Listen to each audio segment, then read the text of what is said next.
ajli isaati alghair. Ukiyaona makosa yametapakaa kwa watu, basi haimaanishi ya kwamba wewe ni msafi. Usijihesabie usafi wewe kwa makosa ya wengine, ni kwa sababu nawe pia una ya kwako. Sema kwa vile tu hayajaonekana. Ndugu zangu katika imani, baadhi nasi kashurtati fi shari', kuna baadhi ya watu maisha ya dunia wanaishi kana kwamba ni matrafiki barabarani. Fahum mukhtasuna mutakhasasuna bil masaat faqat, wao wako maalumu kwa ajili ya makosa tu.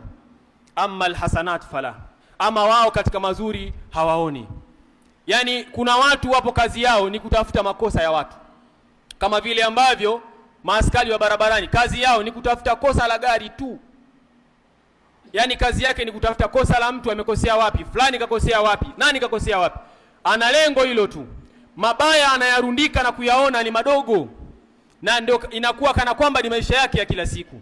Lakini uzuri wa mtu hawezi utaja, mema ya mtu hawezi kuyaona. Umewahi kusikia wapi gari zuri limepita barabarani, trafiki akasema aise, hongera serikali na kupongeza bana, gari lako halina kasoro?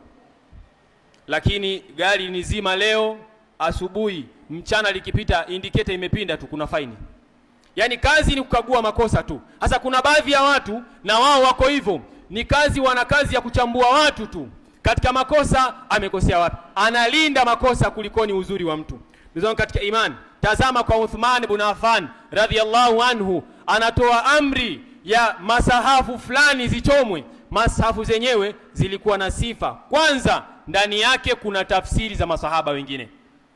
Yani hizo masahafu ndani yake kuna visomo vile ambavyo ni mansukha, vimefutwa, lakini pia ndani yake kuna visomo ambavyo wametafsiri wao wenyewe masahaba. Akasema zichomwe moto, ile ambayo haijatafsiriwa ndio ibaki.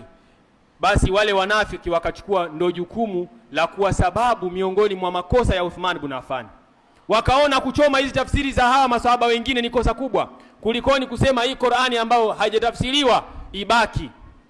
Yani ule uzuri hawakuuona, wakaona ubaya ambao wao waliona ni ubaya. Ndugu zangu katika imani, sheria inasema ya kwamba al-aslu fi sifati al-aridha al-adamu, asili katika sifa ambayo ina sifa ya kutokea, yani haikuwepo ila kuna muda inatokea, al-adamu, basi asili ya ile sifa huwa haipo. Kwa hiyo utakapomuona mtu mwema imetokea kafanya kosa, basi lile kosa usilihesabu. Hebu basi tizama nyuma yake, asili ya huyu mtu, maisha yake yamekaa vipi?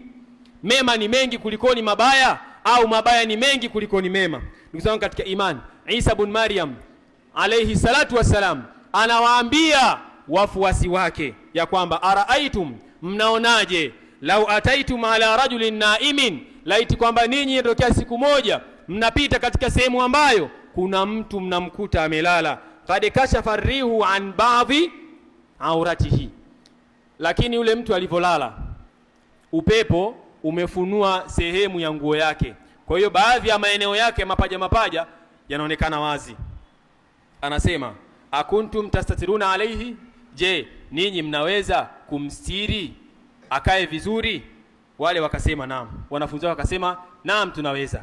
Akasema hapana, ninyi hamuwezi kumstiri ambaye ninyi mmemkuta mtu amelala chini, upepo umefunua baadhi ya sehemu zake, anaonekana uchi. Ninyi hamuwezi, bali mtamtoa nguo zote. Wakashangaa wakasema inawezekana vipi? Sisi wanafunzi wako hawa unapotufahamu kwa mafunzo ambayo unatupa, tunaweza kweli sisi tukawa ni watu wa sampuli hiyo? Isa bin Maryam akasema naam, mko hivyo hivyo.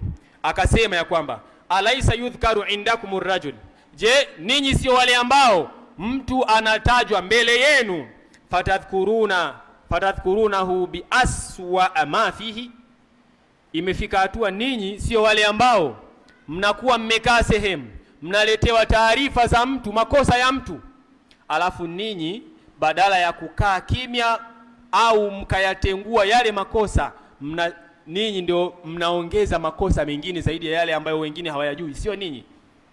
Yani kuna makosa unaletewa, fulani yuko 1 2 3, badala ya kuyastiri yale makosa unasema kumbe ulikuwa hujui kuna haya hapa, unachomoa na mengine.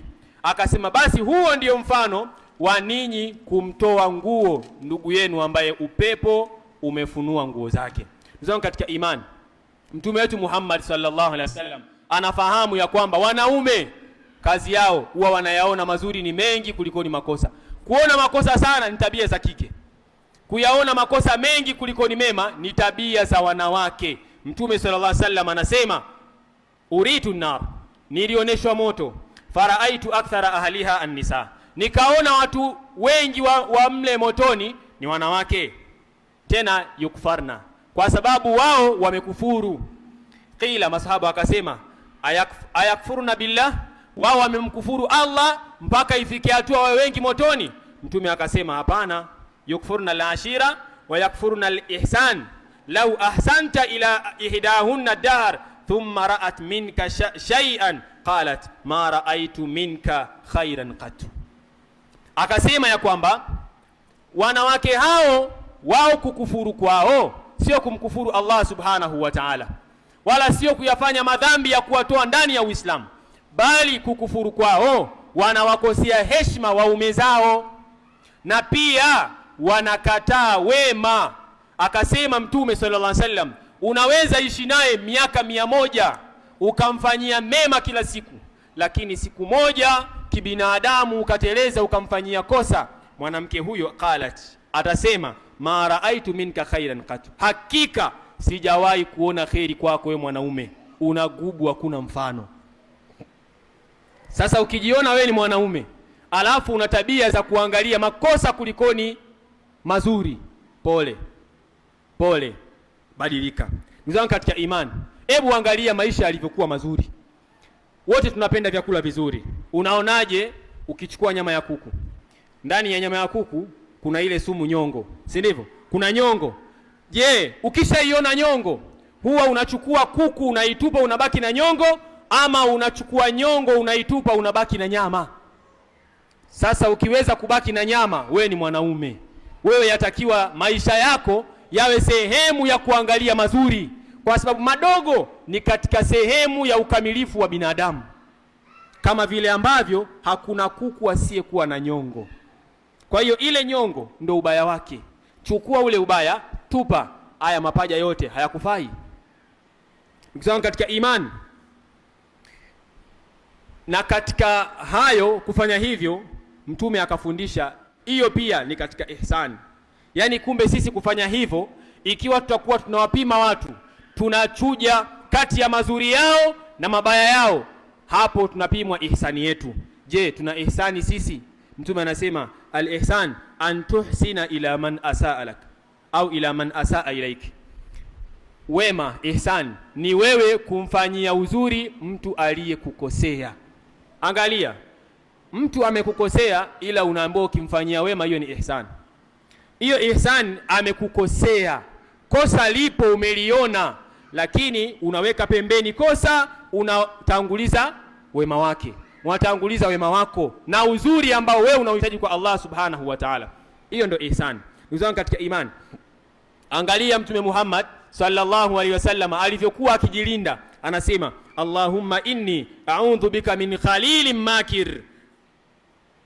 Ewe Allah subhanahu wa ta'ala, hakika mimi najilinda kwako dhidi ya rafiki mbovu, rafiki ambaye qalbuhu yar'ani, moyo wake unanifuatilia, wa ainahu yarani, na macho yake yananitizama muda wote, in raa minni hasanatan dafanaha, akiyaona mazuri yangu anayafukia, wa in raa minni sayyi